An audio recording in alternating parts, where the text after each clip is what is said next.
মে দিবস শুধু একটি দিবস নয়।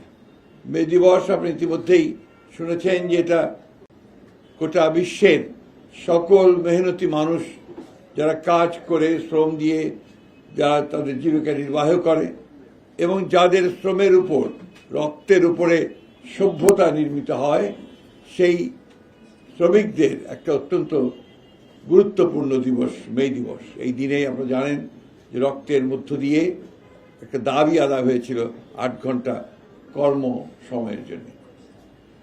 এই দিনটি বাংলাদেশে আমাদের জন্য অত্যন্ত গুরুত্বপূর্ণ এই বর্তমান রাজনৈতিক প্রেক্ষিতে।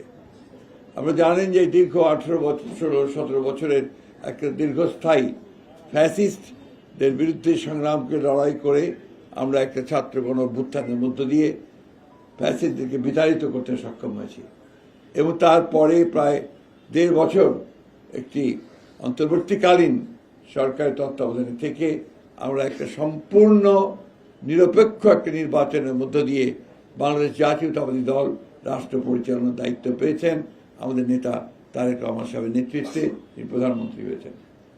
আমি আজকে এক পত্রিকায় একটি সংবাদ দেখলাম, যে সংবাদটি আমাকে অত্যন্ত আহত করেছে।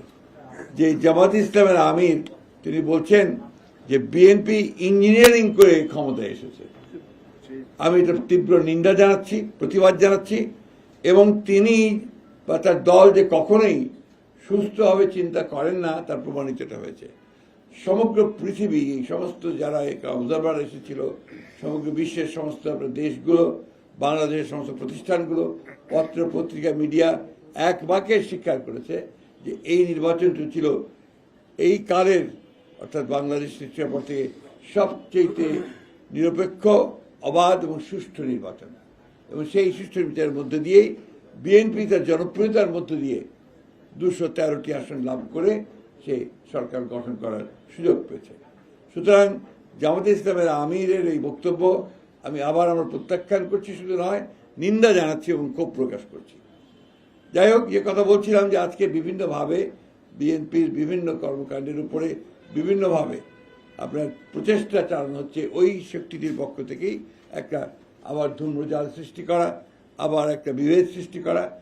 আমরা 5ই আগস্টের পরে যে সুযোগ পেয়েছি বাংলাদেশে গণতন্ত্রকে প্রাতিষ্ঠানিক রূপ দেওয়ার, সেই প্রচেষ্টাকে নষ্ট করে দেওয়া, সুযোগকে নষ্ট করা, আবার একটা ফ্যাসিস্ট শাসনের পায়তারা তারা করছে কিনা সেটা আমাদেরকে চিন্তা করতে হবে, দেশবাসীকে চিন্তা করতে হবে। ভিন্নভাবে দেশকে আবার স্বৈরাচারের মধ্যে তারা নিতে চায় কিনা সেটাও আমাদেরকে চিন্তা করতে হবে। এবং তাদের যে অতীত ইতিহাস, সেই ইতিহাস আমরা সবাই খুব ভালো করে জানি। সেই কারণেই সমগ্র জাতি অত্যন্ত সচেতনভাবে তাদেরকে প্রত্যাখ্যান করেছে এবং আগামীতে যেন পুরোপুরি তাদেরকে নির্মূল করা যায় রাজনৈতিকভাবে, সেইভাবেই আমাদেরকে কাজ করতে হবে। সেই কারণেই এই পয়লা মের যে সমাবেশটি এখানে অনুষ্ঠিত হবে আমাদের পার্টি অফিসের সামনে দুপুর 2টায়, না নামাজের পরেই এই সমাবেশে প্রধান অতিথি হিসেবে উপস্থিত থাকবেন আমাদের দলের চেয়ারম্যান এবং বর্তমানে বাংলাদেশের সবচেয়ে জননন্দিত প্রধানমন্ত্রী জনাব তারেক রহমান। সুতরাং এই সভাটিকে সফল করার জন্যে আমরা দলের পক্ষ থেকে সর্বাত্মক প্রচেষ্টা গ্রহণ করেছি। বাংলাদেশের মানুষের কাছে আমাদের আবেদন থাকবে যে তারা এই দিবসটি যথাযথ মর্যাদার সঙ্গে পালন করবেন। প্রত্যেকটি ইউনিটের, আমাদের জেলা এবং উপজেলা ইউনিটগুলোতে একইভাবে নির্দেশ দেওয়া হয়েছে, তারা সেইভাবে তারা এই দিবসটি পালন করবেন।